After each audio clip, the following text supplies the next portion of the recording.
Hello students, I am Sangeeta Chauhan from Shiv Jyoti educational group. बच्चों, आज हम पढ़ेंगे क्लास 5th में पार्ट 1 भाषा, लिपि और व्याकरण। बच्चों, क्या आप जानते हो भाषा क्या है? स्टूडेंट्स, आपके बहुत से मित्र होंगे और वे भी अपने मन की बात व बातें या विचार आपको बताते होंगे।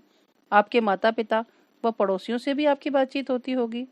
और तो और दूसरे शहरों में रहने वाले आपके मित्र व संबंधी भी आपसे कभी कभी फोन पर तो कभी पत्र या फोन में मैसेज द्वारा बातें करते होंगे तथा आप अपने विचार उन तक पहुंचाते हैं और वे अपने विचार आप तक। अब आप समझ गए होंगे कि मनुष्य अपने विचार परस्पर या तो बोलकर या लिखकर एक दूसरे तक पहुंचाते हैं या उनको हम सुनकर या पढ़कर समझते हैं। इसे ही हम भाषा कहते हैं। चित्र में देखो, समाचार बोलकर सुनाए जा रहे हैं।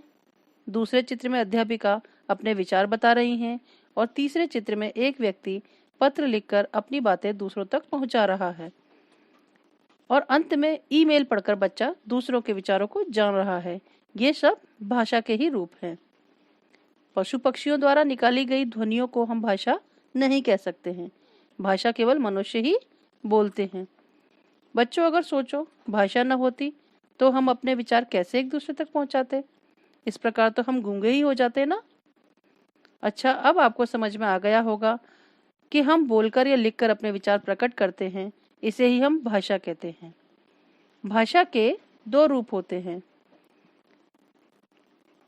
मौखिक भाषा और लिखित भाषा। बच्चों, जब लेखन कला का विकास नहीं हुआ था तब मनुष्य मौखिक रूप से ही अपने विचारों को एक दूसरे तक पहुंचाता था। अतः यह रूप सबसे पुराना है क्योंकि सबसे पहले मनुष्य ने बोलना सीखा और बाद में लिखना।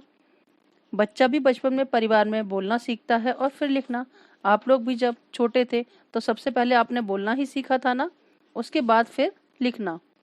चित्र में जैसे भाषण देना, कहानी सुनाना व आपस में बातचीत करना, यह भाषा का मौखिक रूप ही है। दूसरा रूप है हमारा लिखित। जैसा कि नाम से ही समझ में आ रहा है, लिखित का अर्थ होता है लिखा हुआ।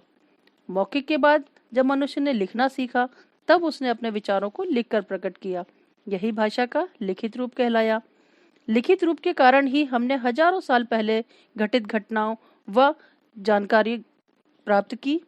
जैसे अभी रामायण है, महाभारत है, अगर ये लिखित रूप में नहीं होती तो क्या आज हमें उनकी जानकारी प्राप्त होती? नहीं ना।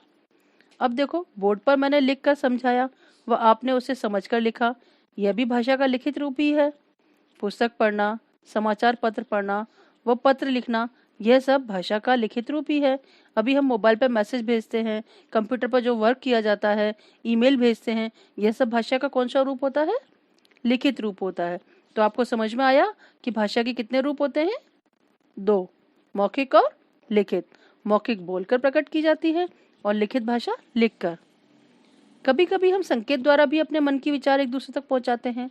देखा होगा आपने, कभी कभी इशारे से किसी को बुलाना, चुप कराना, जाने को कहना, यह एक सांकेतिक भाषा है, मगर इसे मूल भाषा में शामिल नहीं किया जाता है। इस प्रकार से हम केवल भाषा के दो ही रूप मानते हैं, एक मौखिक भाषा और दूसरा लिखित भाषा। भाषाएं, विश्व में अनेक भाषाएं बोली जाती हैं। आप भी जानते हो ये चीज कि हर प्रांत की अलग अलग भाषा होती है, किंतु हिंदी बोलने वालों की संख्या सबसे अधिक है। यह हमारी राष्ट्रभाषा है। आप लोग जानते हो हमारी राष्ट्रभाषा कौन सी है? हिंदी। साथ ही इसे राजभाषा का भी स्थान दिया गया है क्योंकि सरकारी कामकाज जो होता है वो ज्यादातर हिंदी में ही होता है। विश्व की भाषाओं में हिंदी भाषा का स्थान तीसरा है। कौन सा स्थान है? तीसरा स्थान है। और हर राज्य की एक अलग अलग भाषा होती है। जैसे कि कश्मीर में कश्मीरी बोली जाती है, पंजाब में पंजाबी, गुजरात में गुजराती, बंगाल में बांग्ला, आंध्र प्रदेश में तेलुगु, उड़िया में उड़िया और महाराष्ट्र के अंदर मराठी।